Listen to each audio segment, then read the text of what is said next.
श्री स्वामी समर्थ. जय जय स्वामी समर्थ. ज्येष्ठा गौरी आगमन.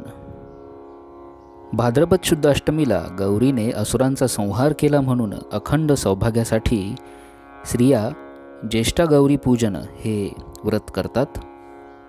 अनुराधा नक्षत्रावर गौरींचं आगमन होतं. ज्येष्ठा नक्षत्रावर त्यांची पूजा केली जाते आणि तिसऱ्या दिवशी गौरींचं विसर्जन केलं जातं.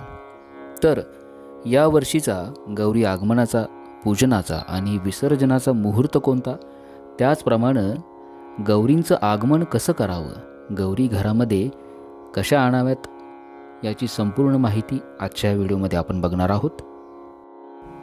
ज्येष्ठा गौरींचं आगमन होत आहे 3 सप्टेंबर 2022 रोजी आणि शुभ मुहूर्त आहे सकाळी 6 वाजेपासून ते संध्याकाळी 6:36 त्यानंतर ज्येष्ठा नक्षत्राचा प्रारंभ होणार आहे 3 सप्टेंबर रोजी रात्री 11 वाजता आणि त्याचं समाप्ती वेळ आहे 4 सप्टेंबर रोजी रात्री 9:40. ज्येष्ठा नक्षत्रावर ज्येष्ठा गौरींचं पूजन किंवा नैवेद्याचा कार्यक्रम केला जातो. त्यानंतर तिसऱ्या दिवशी गौरी विसर्जन. गौरी विसर्जनाचा मुहूर्त आहे 5 सप्टेंबर 2022 रोजी दुपारी 12:23 ते संध्याकाळी 7:20. प्रत्येक ठिकाणी वेगवेगळ्या पद्धतीनं गौरी किंवा महालक्ष्मी बसवल्या जातात. काहींकडे उभ्या महालक्ष्म्या, काहींकडे खड्यांच्या महालक्ष्म्या असतात. त्याचप्रमाणे काही ठिकाणी 2 गौरी, काही ठिकाणी 1 गौर, काही जणांकडं 2 बाळं ठेवतात, काहींकडे एकच बाळ असतं. आपल्याकडे चालत आलेल्या परंपरेनुसार आपण ज्येष्ठ गौरींचं पूजन करतो. आता आपण बघूया ज्येष्ठ गौरी आगमन. गौरी घरी कशा आणाव्यात.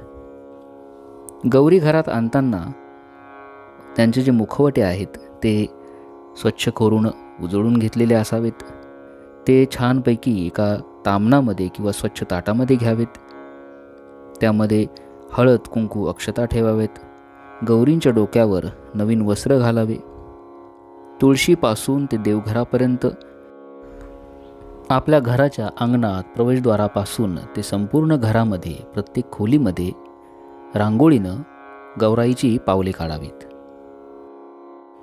आपल्या घराच्या प्रवेशद्वाराजवळ किंवा तुळशीजवळ गौराईंना हळद कुंकू व्हावे आणि मग माप ओलांडून गौराईंना घंटानाद करून किंवा थाळी आणि चमचा वाजून वाजत गाजत घरात आणावं. महालक्ष्मी आली, सोन्या रुपयाच्या पावलांनी आली, असा जयघोष करावा. मग देवघराजवळ मुखवटे देवांना दाखवावेत.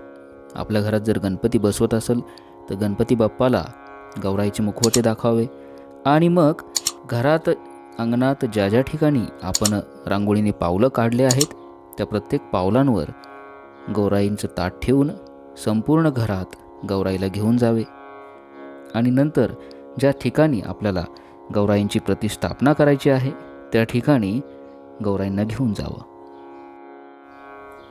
महालक्ष्म्यांच्या गौरीच्या साड्या वगैरे तयारी, त्यांचे दागिने हे सर्व अगोदरच काढून ठेवावेत आणि मग मुखवटे बसून गौराईला दागिने, हार, मुकुट इत्यादी सर्व घालावे. हळद कुंकू, अक्षता, वस्त्रमाला, फुलं, हार अर्पण करून त्यांची षोडशोपचारे पूजा करावी.